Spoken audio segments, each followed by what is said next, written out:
mixes, everybody.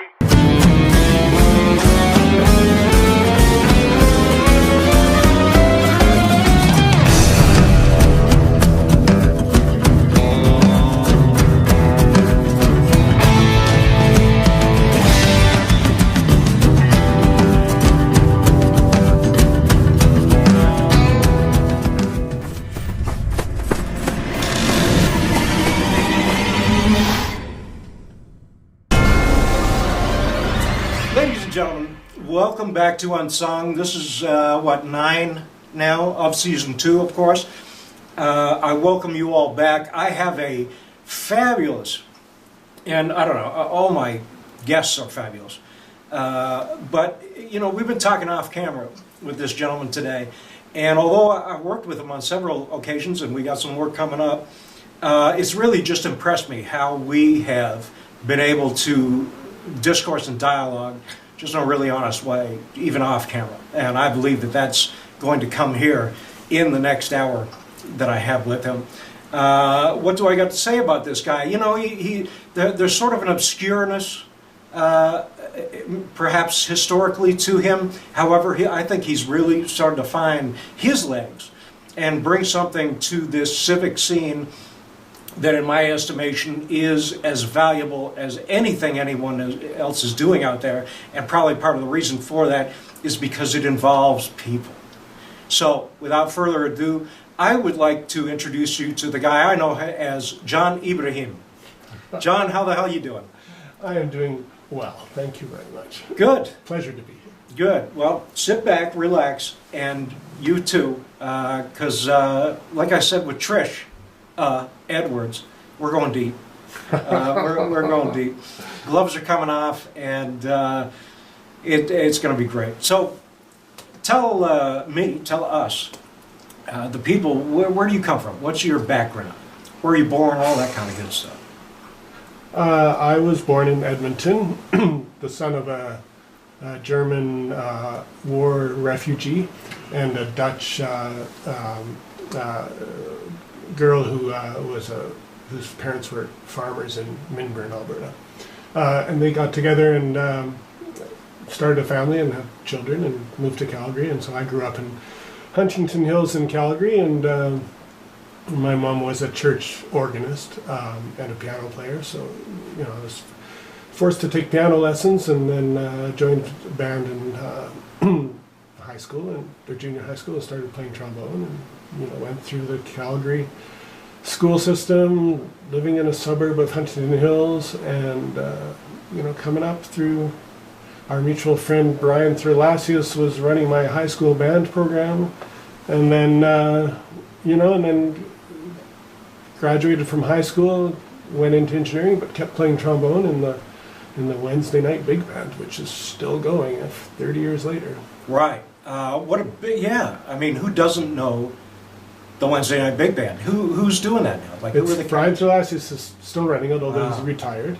And it's been like almost every jazz musician in Calgary that I know has played in the Wednesday Night Big Band at some point, either as a member or as a substitute member. Yeah. And so it's been a sort of a fixture of semi-professional, you know, big band music in Calgary. Seems to me like a staple of the city. It is. Kind of like Ranchman's, although it went under for a while, but I believe it's back. No? I think so, yeah. The Wednesday Night Big Band, no different. Mm-hmm. Yeah, and it's, you know, and it's always been a community-focused, high-quality band putting on music that is, you know, fantastic arrangements of that try to connect with people and, you know, and make people have fun.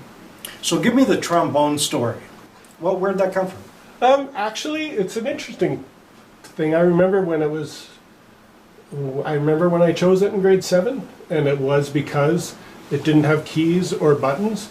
It was a continuous slide, continuous intonation instrument, so you could play any note. You weren't restricted to the notes that are in the in the scale. And then in grade 7, I remember George Cooperis, who was a fantastic junior high school band director, was running the program, and he said, and he said, oh, I don't have some other instrument, I need more of this instrument.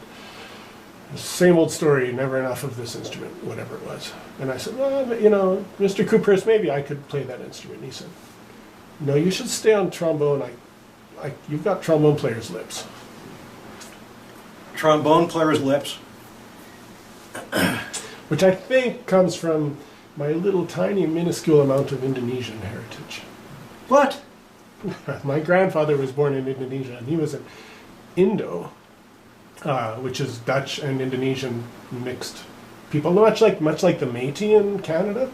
But he was, there was a society of Indos. He left because his father died, and he ended up back in the Netherlands. But all the Indos were kicked out of Indonesia in the 50s. Well, now that you say it, yeah, you can actually see a little bit of that. You can. Isn't that weird that once you say something, it's like if you would have said... But it's less than 1% on the DNA test, so it's pretty small. Right, but if you were to say I'm Johnny Depp's cousin, I'd probably immediately go, So, Indonesian. Yeah, who's the guy who did that song Jump, Van Halen? Van Halen, Yeah. he's the most famous Indo musician, I think. I think it's him. Should Who? we look it up on the... Who, Eddie? Eddie Van Halen Really? is an Indo, I think. Oh. Unless I'm confusing with somebody else. I could be getting him mixed up with somebody. That's okay. That's something to Google tonight. Yes, everybody. Yeah, everybody, jump on Google. Everybody Google.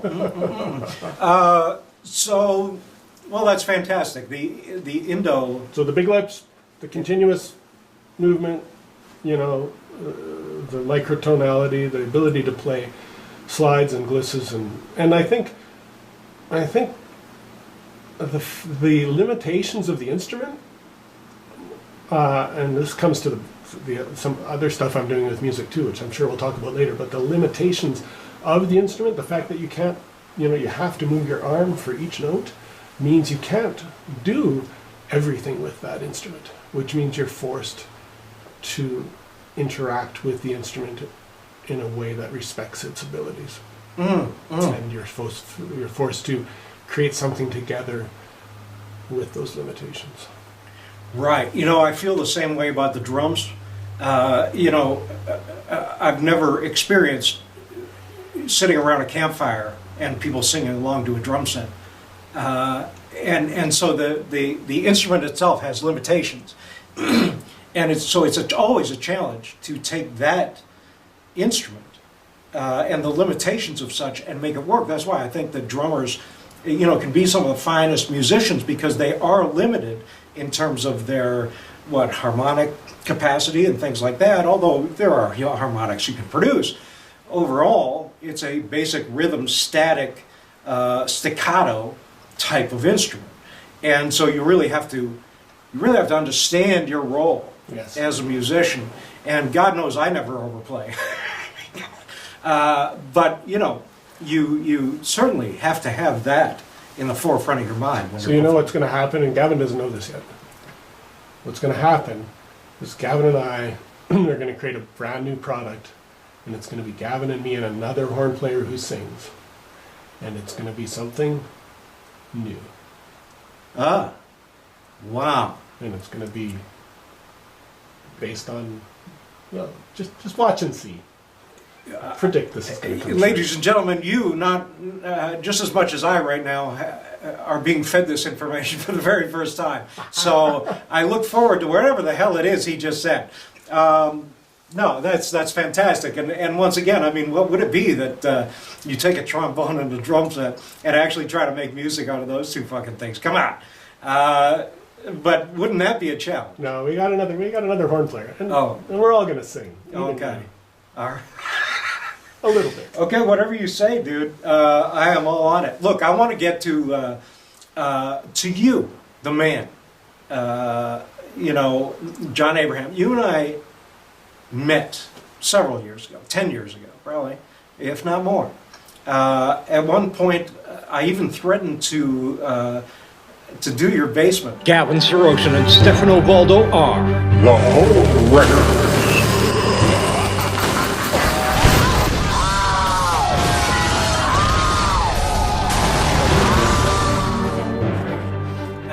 And you actually got a good product. The basement looks great. But, you know, you and I have a little bit of history here. I know when you started, you know, you were attempting certain things. You know, you had a certain idea of what you wanted, and you were on a road to getting there, probably personally and collectively, you know, around other musicians and with other musicians. Talk about, let's take it back there and talk about what your ideology was to begin that journey. Oh, so, well, I mean, the context is, okay, so what Gavin's really talking about is a stage in my life where my kids had gotten older, didn't need so much parenting. My career had stabilized, so it didn't need quite as much attention. And the Wednesday Night Big Band, which we talked about already, which was a fantastic thing, it doesn't, you know, we're playing charts that are amazing arrangements by people like Sammy Nestico. You're going to play what Sammy Nestico told you to play. Your creativity is pretty limited in such a situation, unless you happen to get an 8-bar solo. And let's face it, most of the solos go to the lead tenor player or the second trumpet player. So, you know, so the creativity in that band is somewhat limited. And I'd also, in a strange way, had fallen out of love with jazz. In particular, the jazz that was happening in Calgary at the time. It all seemed to be very virtuosic and showy and just like, you know, oh, this is very sophisticated music, you know, and you should love it because it's so sophisticated. Trio, quartet. Yeah, and just like, you know, what makes this person a good jazz person? Oh, he can play chords way more sophisticatedly and way more complicated, and, you know, with a lot more extensions and some, you know, than the next jazz guy, and that somehow made him better than the other jazz guy. Well, kind of like a post-bop mentality. Yeah, like way, you know, like how complex can we make this music, and expect the audience to still come? And so I'd fallen out of love with jazz, and I was strangely, in a weird way, for some reason, I didn't discover No Doubt the band until I was on a business trip in Sacramento. And I'm like, wow, this is great. They're playing like rock music, and these imaginative horn lines, and it's like accessible, and people love it. And it's like, and I'm listening to these CDs, and then I go to the Monterey Jazz Festival, and there's a lot of great musicians at the Monterey Jazz Festival, and everybody's like sitting in the chairs going, oh yeah, that was a good solo, man. Good solo, man. And then the Soul Rebels come out, which is a brass band from New Orleans. And they're playing the Monterey Jazz Festival. And they're the only band that has everybody up on their feet dancing. Every other act at the Monterey Jazz Festival had people sitting in their seats clapping. But the Soul Rebels had people on their feet dancing. And I'm like, oh, they've just got 2 drummers and, you know, a trombone player, trumpet, sax player, you know, tuba player. I know people like this in Calgary. I could do this, but I'm not from the South. I'm not from New Orleans. I grew up listening to punk and ska and rock and 80s stuff, you know. If I do something like what the Soul Rebels are doing, I'm going to do something like what No Doubt did in the 80s. It's a groundbreaking subgenre that happens inside of, you know, a place called Los Angeles, called Orange County. But it's new and it's different and it's unique and it's got the horns and trombone players are central to it. So I'm not just the second fiddle guy who gets called to, you know, to play this part that's really not that important. You know, the trombone is central to it. Let me take you back just a little bit. I want to walk this back a little bit because you've said a few really interesting things that I want to touch on. Number one is the sort of post-bop mentality, that, you know, virtuosic sense of playing that I absolutely believe has its place. You know, because I think that musicians themselves should be informative and educational, even if people don't understand it. That people get an idea of greatness, about what it means to, you know, to go above and beyond the general scope of things. So that's how I feel about music like that. That it is the vehicle to inform and to educate a society as to what greatness looks like for the simple purpose or the simple reason of informing people that they also inhabit that very ability. It just hasn't been vetted, and it hasn't been, masterfully pursued, which takes, that 10,000 to 30,000 hours. Absolutely. And I think virtuosic music has an appeal to musicians who are trying to learn the music. Doesn't necessarily have an appeal to a bunch of drunk people in a club who are just trying to connect with the other people in the club. And it was a phase of my life. Like, I'd fallen out of love of that. And it actually took probably about 7 years. So 2018 is probably when I really started falling back in love with that kind of music, which is so prominent in so many places, including Calgary. But I wanted to do something that was more primal and more emotional, and I think, trying to connect to the audience in a way that makes them move, and connect them through lyrics and emotions that are sincerely delivered, and Let me stop you for a second, because I just want to go back. Number one, I don't say that about post-bop or, jazz in that sense, at 300 miles per hour, as a sense of judgment, because I understand what you're saying. I'm sure everybody else out there does. I've always thought, from a musician's perspective, there are two types of music that you should listen to. Music that is contextual to your life, and the music that you just love. Whether that's Paul McCartney and the Wings, or or Stravinsky, or it doesn't matter. That second type of music is music that you have to listen to. So that type of music that you get off on and you enjoy is the one type of music, that is cultural, that is meaningful to our experience. The second is the type of music that you have to listen to in order to educate yourself on what is out there and what is outside the scope of your experience. Just like meeting people from different races and cultures and things like that informs, another part of your being. So the post-bop would be there for the educational side of things, and for the general public also to get a sense of what it means to be curated, that I feel that we may have maybe degraded a little bit.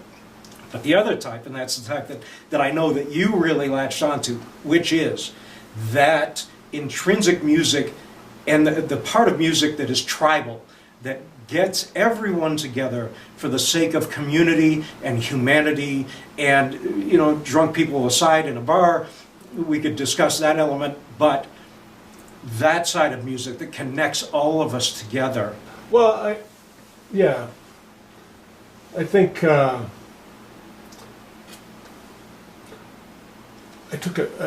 been wanting to write some original music, and I had no clue how to write original music. I took this funny songwriting course online for a month from Ryan Trenner, who wrote for a lot of pop stars, Taylor Swift, Justin Bieber, Adele.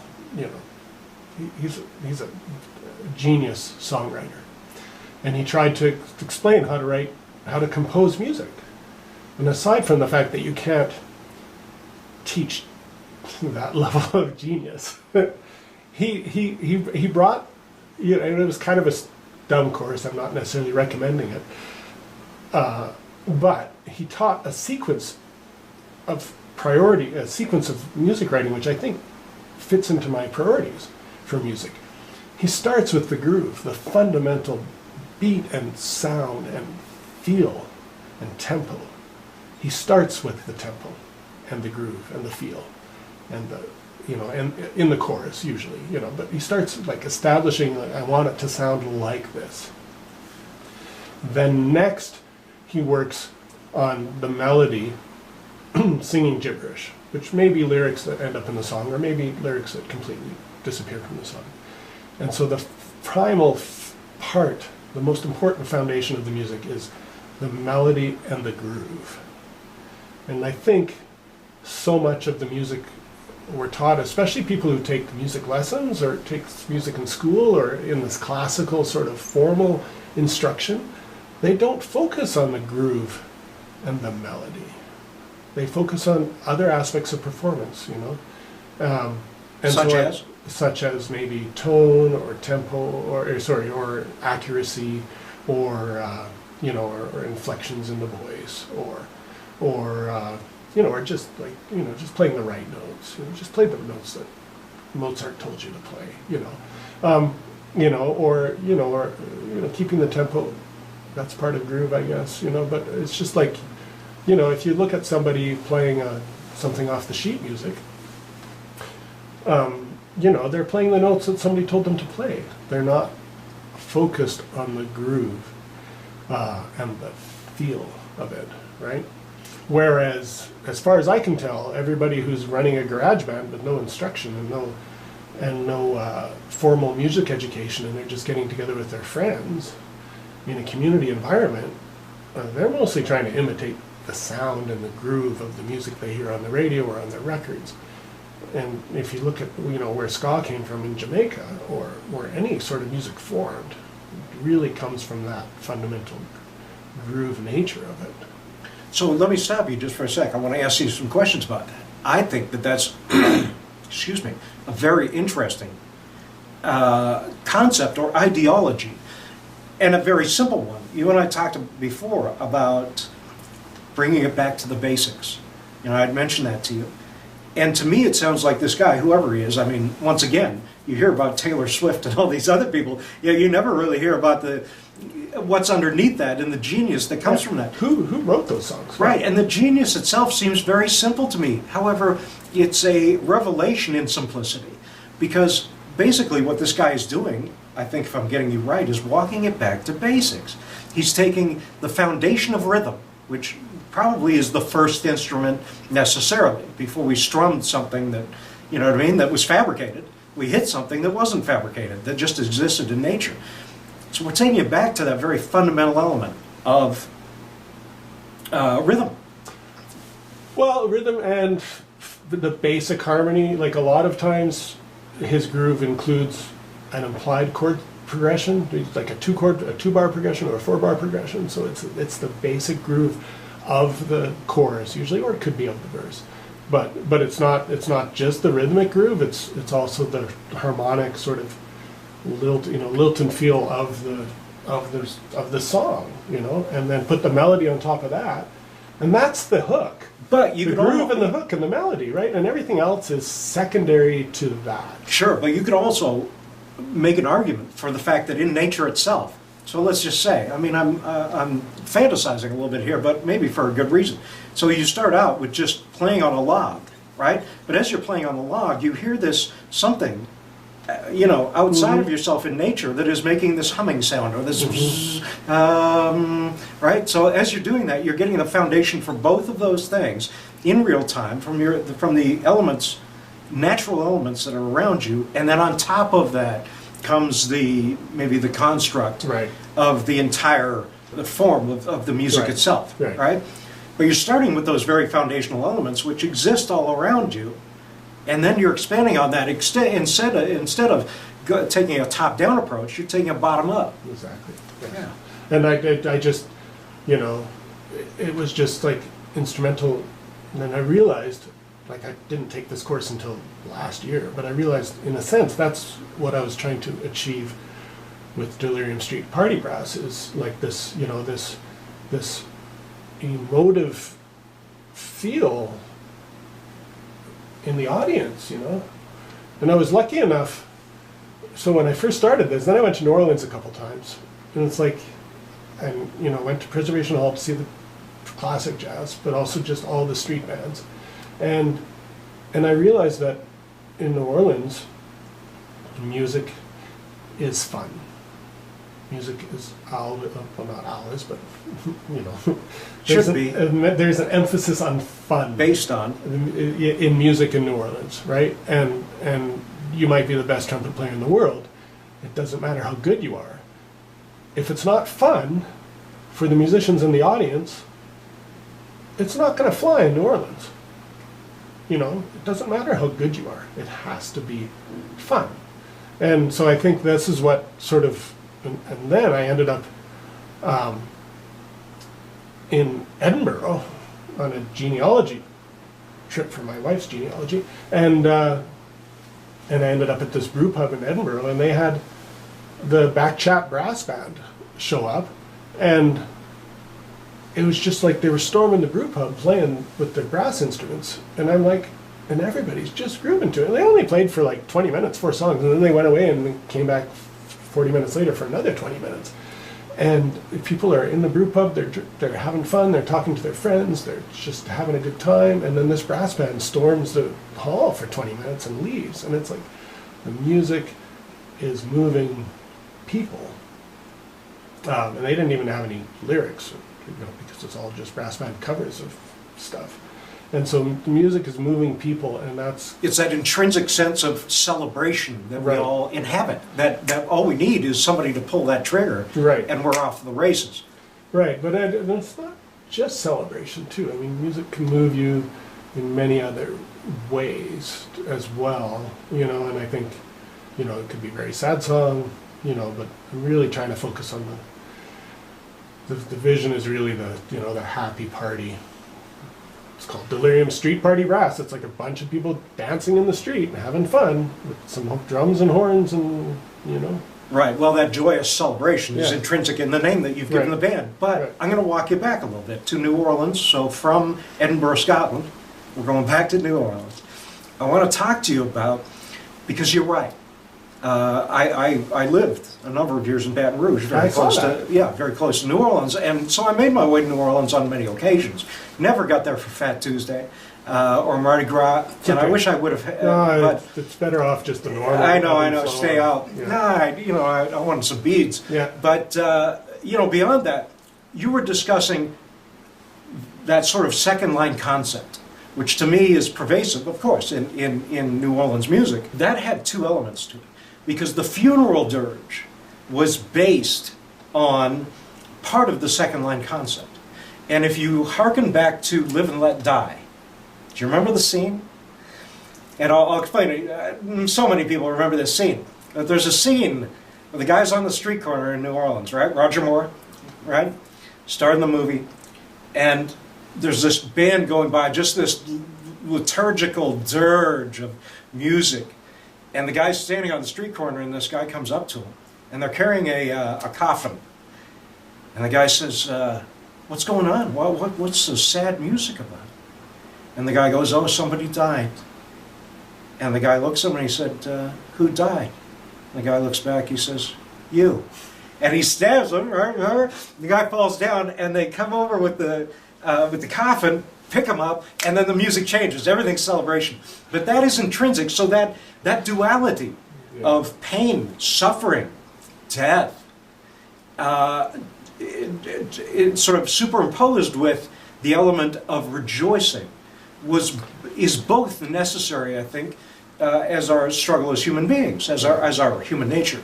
So I think in your band in particular, there are elements of both, no? What is your take on that intrinsicness of music having both elements, the duality of darkness versus light? I think, well, we talked earlier off camera, How Music Works by David Byrne is a book I read a few years ago, and it influenced me quite a bit. So I don't think music exists outside of the context that it's performed in. Music has many roles and many purposes, and it happens. Even the same music on a CD is different than the same music on a streaming platform versus performed in a church or performed in a club or performed in a theater. The music is part and parcel of of the environment that it's in. And I think, it supports our emotions regardless of where we are. I used to play a lot of church music, and brass, trombone fits well into a church environment. And you're playing funerals, you're playing Easter celebrations, you're playing Good Friday, and all that sort of, music supports people's spirituality. But I think the spirituality that I most want to support with music is the spirituality that occurs when people are partying and moving and having fun together. with their friends, you know, and just like that's where music's, you know, that's the kind of music that I want to focus on the most right now, I think. Right. The struggling is a part of us. It's a part of our nature. But so is the rejoicing. Yes. But I want to focus on the rejoicing as much. For my contribution.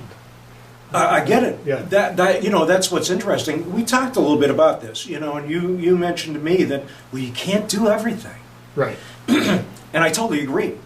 You know, we talked about, you know, the sad fact that I may not be able to help somebody in the Ukraine or Russia right now, struggling or whatever, but I can do this. Right. This is my contribution. Right. This is where I feel like I do, hopefully, well, I know intrinsically, I try to do my best work.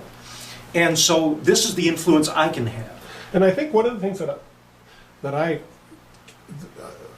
listen to, and I think a lot of jazz musicians do this, I listen to a lot of rock and roll, I listen to a lot of punk, I listen to a lot of ska, and meanwhile I'm playing in the Wednesday night big band, you know, and it's a bipolar existence in a sense, right? Because one's very sophisticated jazz music, you know, it's pretty fantastic, but it doesn't match with the music I'm listening to. The music I'm performing was separate from the music I was listening to. Rock and roll, rock and roll, what is it? It's a sort of a primal dance kind of music, right? And invented in, 50s and 60s, you know, perfected maybe by the Beatles, I don't know, whatever. But it's this thing that's so fantastic. And, you know, and it's gone through some iterations over the years, but it never sort of, to me, rock and roll became a little bit tired because it's like, come on, we've been doing bass, drums, guitar, vocals since the 50s. You know, how much more can we milk out of this quartet? You know, aren't we done with this?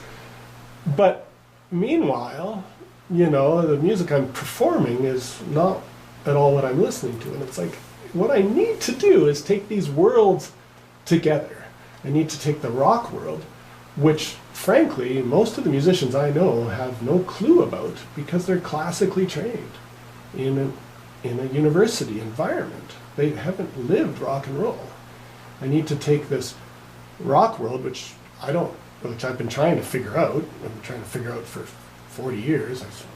But I've been trying to take the people I know who play drums and horns and wind instruments and take these people and merge it with the primal music of rock and roll.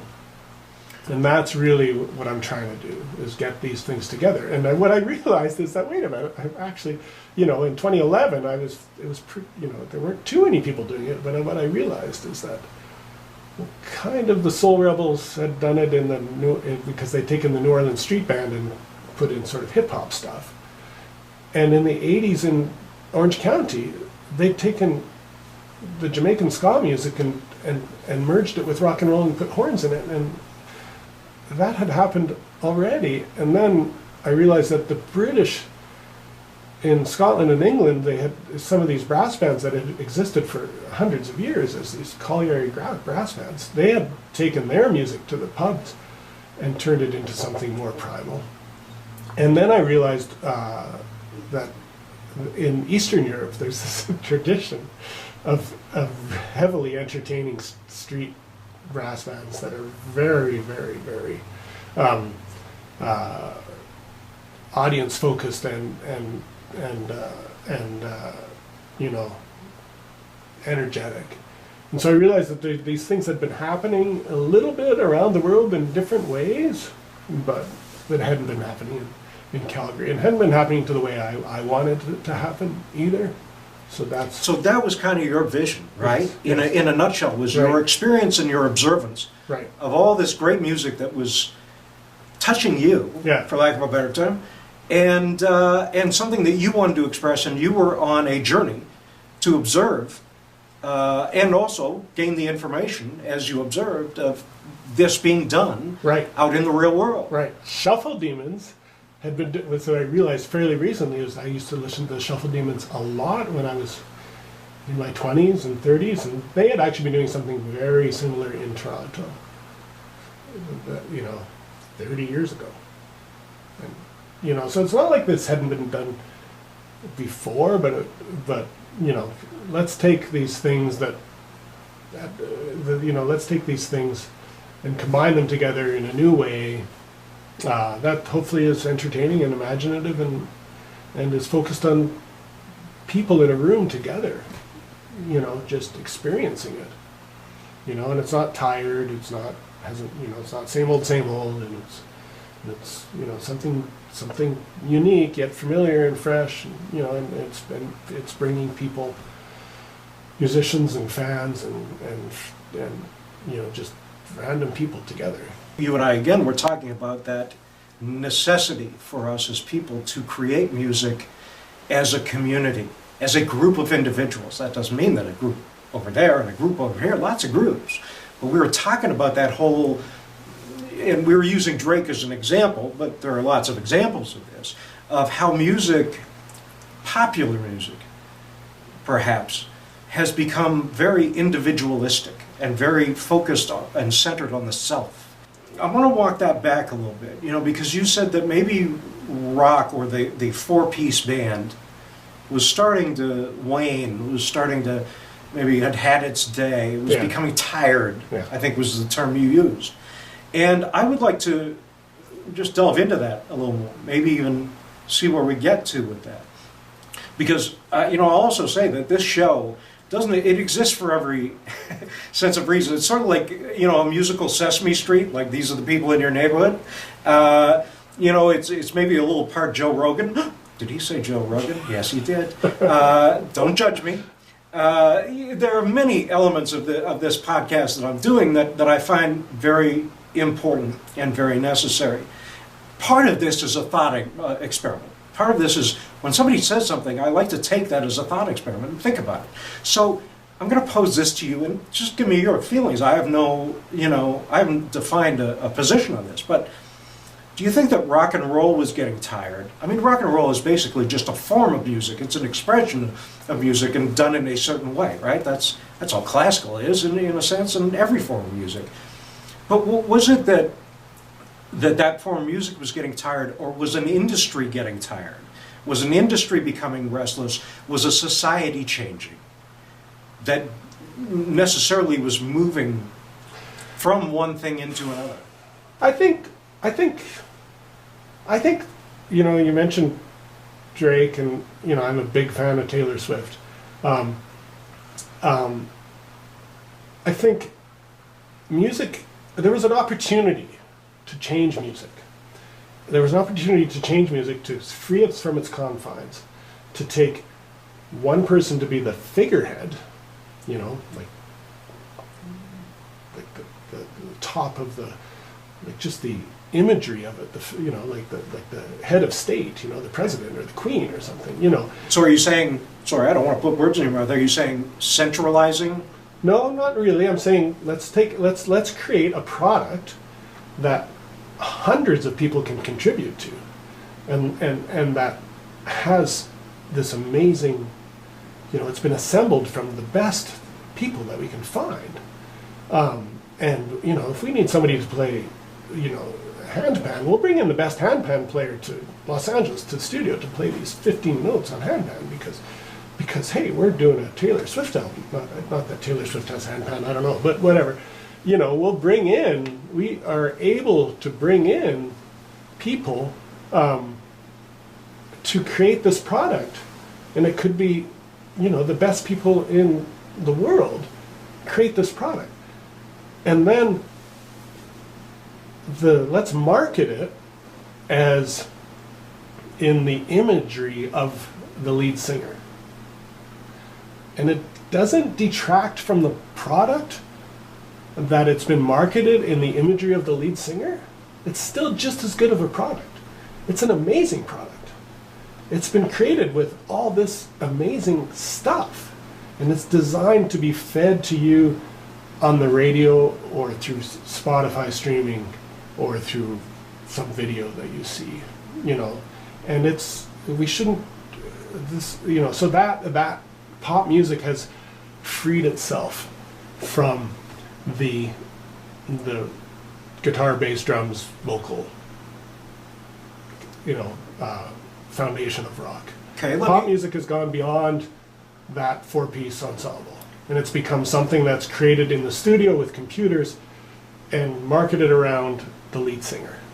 And I love some of that stuff. I think some of that stuff is absolutely amazing. Oh, I wouldn't disagree, but let me argue the point. The point is, my point, Yeah. is that music, you should listen to that on your headphones while you're cleaning the house, or while you're going for a jog, or maybe you watch it on your computer on YouTube or whatever. That's fine. It's an amazing product. You should appreciate it for what it is.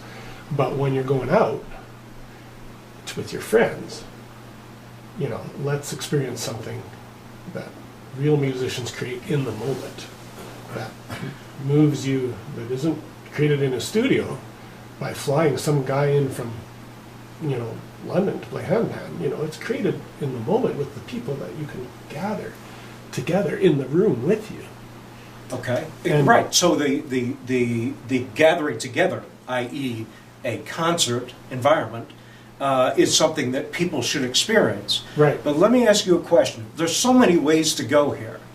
It's almost endless, because I project as the people watching this, as you people at home watching this right now, and the questions you might have, or the ways that you might argue the point. And so what do you think about that centralized component? I think there's a fundamental disconnect now between recorded music and live music, and I think there always has been a disconnect, but it's been masked. Somebody like the Beach Boys could go into the Los Angeles studio and record a song and get the Wrecking Crew to play it, because they weren't very good musicians and they hadn't practiced it yet, so they didn't play on their own records. But they could go in and record with those fantastic LA studio musicians and create a product, and then they could go on the road with that product and deliver it in a kind of the same way, in a way that the audience appreciated that. And I think it's time, that we don't try to pretend those are the same thing. A recorded song is no longer, it's created by people with computers in a studio. It's not, if you want to see a concert of that, that's great. It's a visual spectacle. It's not even really, to me, I don't even know if I'd call it a concert. I would go to it, maybe, definitely, especially if there's good dancers. I love dancers. If the lead singer is singing to a recorded backing track and she's got fantastic dancers, yeah, sure, I'll like that. But that's a stage performance that's synced to the studio song that's been released. Whereas real music, live music, is, let's just separate them. Let's not try to take them together. And the songs we've recorded, that Gavin's played on, my latest EP, that's an interesting thing, because, I'm trying to be genuine. I'm trying to be genuine to the performance that people would hear, which I like listening to our EP, Gavin. I think it's... You do? I do. I Yeah. listened to it the other day, and I think, this is a really good listening thing. But but it's not the same as it's never gonna be the same as what comes out of, the $1 million computers with the studios, the studio guys with all their samples. It's a different product, and it can be recorded, but when it's recorded, it's a facsimile of what you would appreciate, what you would see live, and it's a teaser for what you might see live. Whereas when the current crop of top pop stars go on tour, they're giving you a visual representation of what they recorded in the studio. It's a fundamental difference. I'm trying to reproduce on stage as best as possible what we were able to achieve in the studio, versus our album is I'm trying to record as best as possible a facsimile of what you would experience live if you came and saw the band. Right, and to that extent, like I've done a lot of records in over the span of my life, and I've always tried to bring that live element into the studio. So Right. there are elements of my playing. Number one, I always Yeah, why don't you give up on that? They're separate things. I guess it was just it's an ideology that I Right. have. The fact that I feel it's necessary to not bring static product to bear to a market. That music is something so far beyond that. I'm not going to debate whether product is necessary or not necessary. I'm not going to go there. What I will say is that I've always felt that there is a raw, earthy nature to what may be being snapshotted for posterity, and that itself has to have the elements of the earth, of, you know what I mean, eating dirt, of that live performance. And I've also always gone into the studio, at least as a potential, without agenda, a potential of playing something that hadn't necessarily been played on a record before. Right. At least maybe in this genre. So when I did some country records, I added some fills that you wouldn't necessarily hear on a country record. Still contextual, still push the music forward, did not get in the way of anything vocal. And so it's my desire to push those boundaries. That's who I think I am as a human being. Someone who pushes the boundaries, who asks questions more than just goes along with the narrative. And I can't help that. I feel it's intrinsic to me. And I think that's what you're saying with your recording. But I'm saying that we need to get people back out experiencing live music for real and give them an experience that they will never experience listening to a recorded product. We need to. I think there's an opportunity now to just separate recorded music from live music and say, if you're out and about, if you want to have a good time in Calgary, come see this music that, you can get an idea of what it's like from a recording, but you're never going to have that connection listening to it in your home. Okay, because but this music is not designed, because I think the state of recording and the state of popular music and the state of, has pushed the quality of pop music in a sense so high that it's a completely different product than what you can deliver live. And I don't think, I just think we should let go of trying to connect in one sense. In one sense, I think we should let go of the connection between what people have been able to achieve in the studio versus what we can deliver live. But in another sense, the people in the studio aren't constrained by the standard set of musicians that a rock band have. They can grab samples from anywhere. I have a membership from Splice. I can download 67,000 samples for less than it's 10 cents each. So but in a live performance, here's where I need you and the other 4 percussionists in the band to what kind of sounds can we make when we hit things? How can we hit things in ways that bring different sounds to the live, to the live show? And how can a trombone or a saxophone or a trumpet, make a different kind of sound that connects to people? And this is where I think, we've also learned from the people doing this pop music that we can, we don't have to be constrained by what we were taught in high school about how a trombone should sound.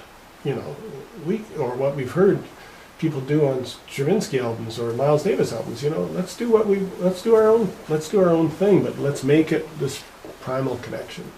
And that's part of the reason why we don't have a drum kit in the band. It's like the drum kit. Once you put a drum kit in, people just expect it to sound like a drum kit.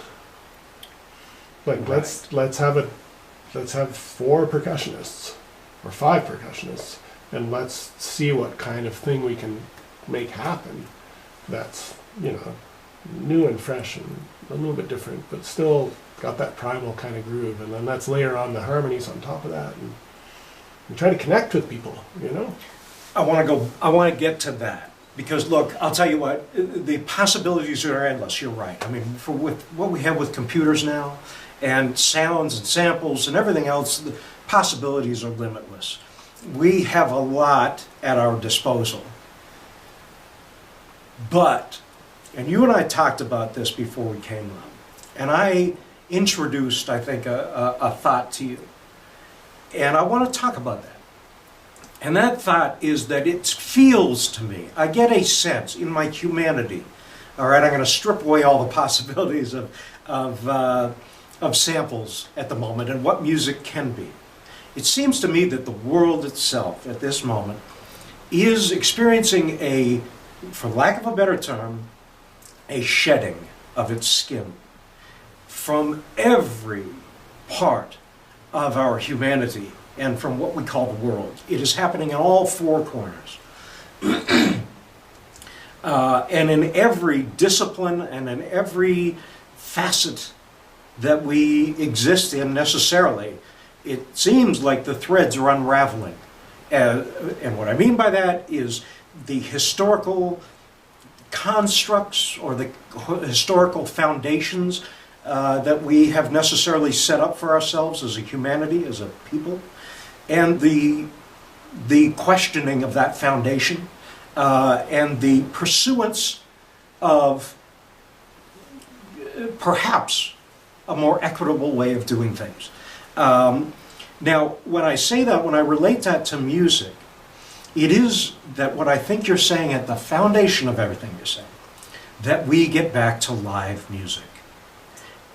Now, let me, because I know you want to answer that quickly, let me preface it with this. And that is, I understand recording. I understand that it should exist. You're goddamn right it should. More, as much as live. But what we're seeing is kind of a denigration of live. We're seeing that, and hey, I don't give a shit about A rooms, B rooms, C rooms, but if we go back to the 70s, there is a pure argument that could be made for more music on a civic level happening there than there is today. Simple. I don't think that needs to be debated. It's kind of a truth. And the whole thing is that we are missing the experience of really being together. One of the things that Calgary has, and I've traveled quite a bit, and I think it's better in Calgary than most places, is we have a jam scene. And we have tremendous opportunities for people to just get out and play with other musicians. And, you know, and I'm, I think one of the most wonderful community things that happens in Calgary is this Rockin' for Dollars on Wednesday nights at Broken City, where it's really a full band open mic and 8 to 10 bands show up and play 3 songs. And it's usually themed, you know, maybe it's themed after it covers Britney Spears is May 28th or May 18th, if you know, that's the next one I know of that has a theme. And so every band will do a cover of one Britney song, but they'll do 2 other songs that are their own. And it brings people to, it's the most amazing thing, and it brings people together in a room playing music, making music. I think one of the things I'm trying to do is, you know, that is happening with young people playing rock or punk, you know, in a certain type of room.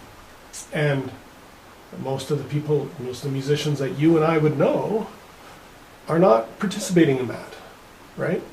And I think this is a community disconnect between the grassroots rock scene and what we can do, what the musicians that you and I mostly know are doing. And I think, you know, I want to connect those. I think the community music scene is strong in Calgary. There's so many big bands in Calgary. I think there's got to be more big bands per capita in Calgary than any other place, as far as I can tell. And this is just people playing trumpet, trombone, saxophone, bass drums, guitar, piano, for fun in a community environment. This is what, we have this in Calgary, and so I don't think we have less community. I don't know, I wasn't really playing much in the 70s, but You said to me before the show that how many neighbors do you know now? Right. And I said, I don't know fucking anybody. I don't know anybody around here. And we remembered the 70s, the 60s. And I'm not being antiquated here. I'm not saying this for posterity's sake. I'm not saying that, oh my God, I got to get back to what was.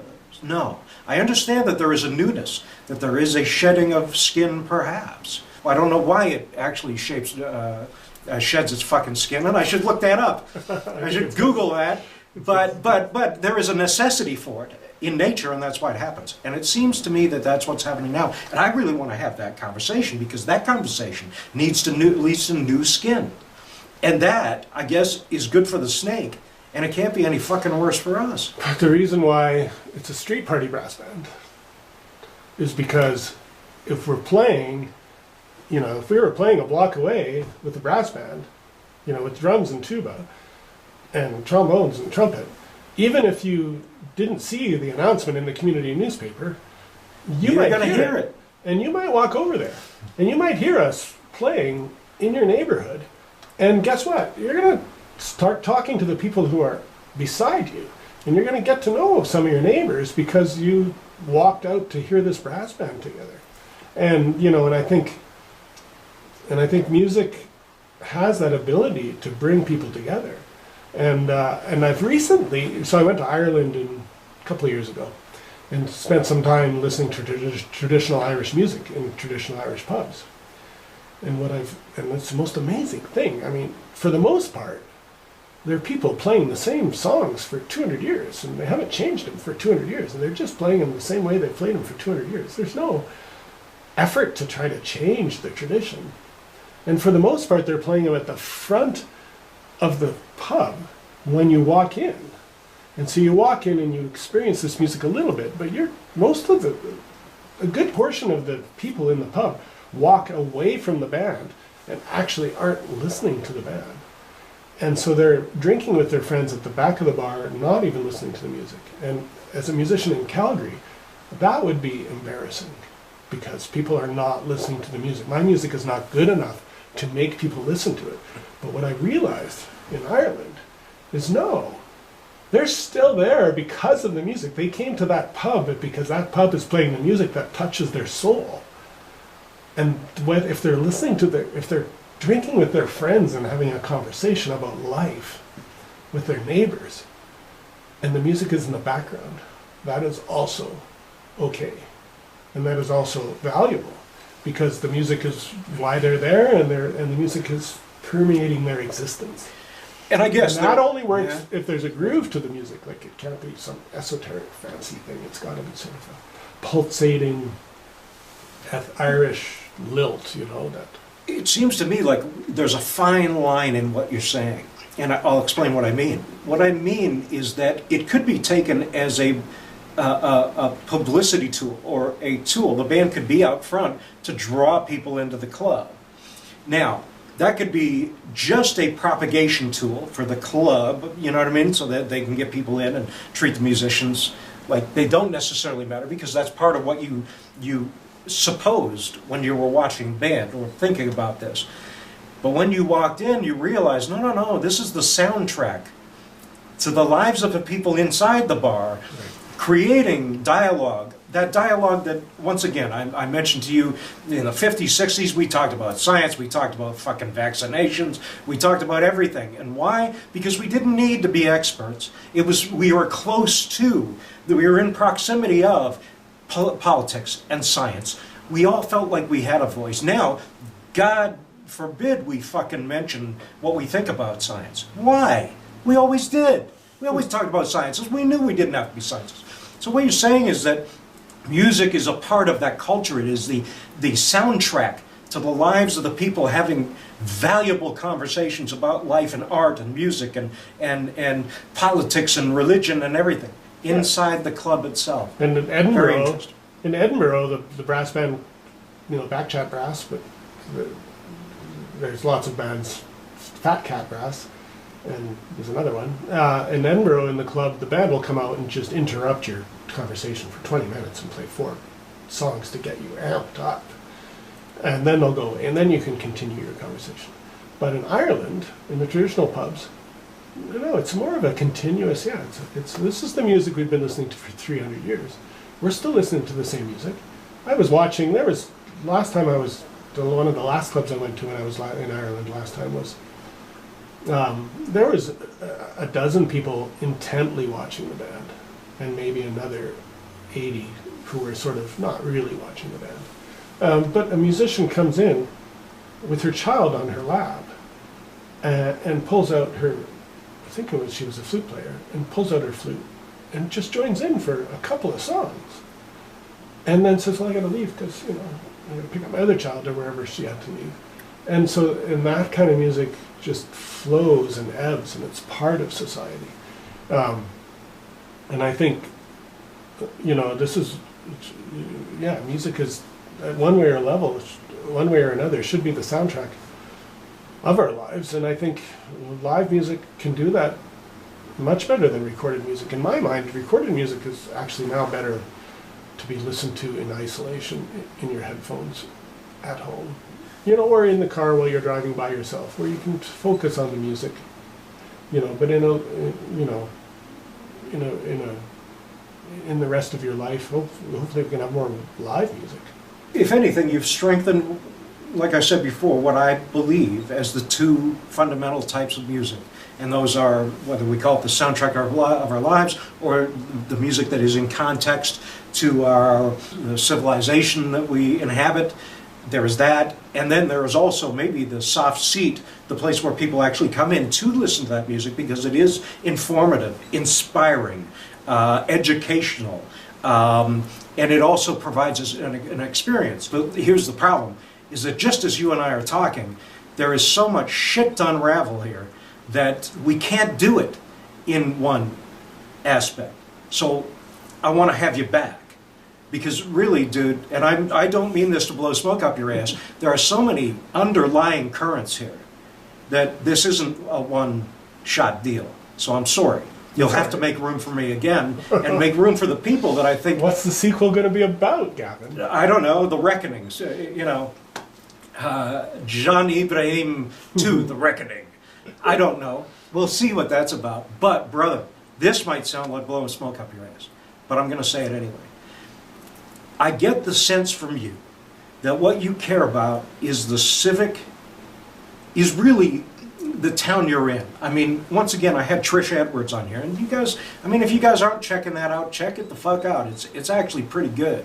And one thing that she said is, Gavin, I don't care about, because I read off the list of shit that they do, everything from major concert halls and tours and international this and that. She said, Gavin, I need to focus on here.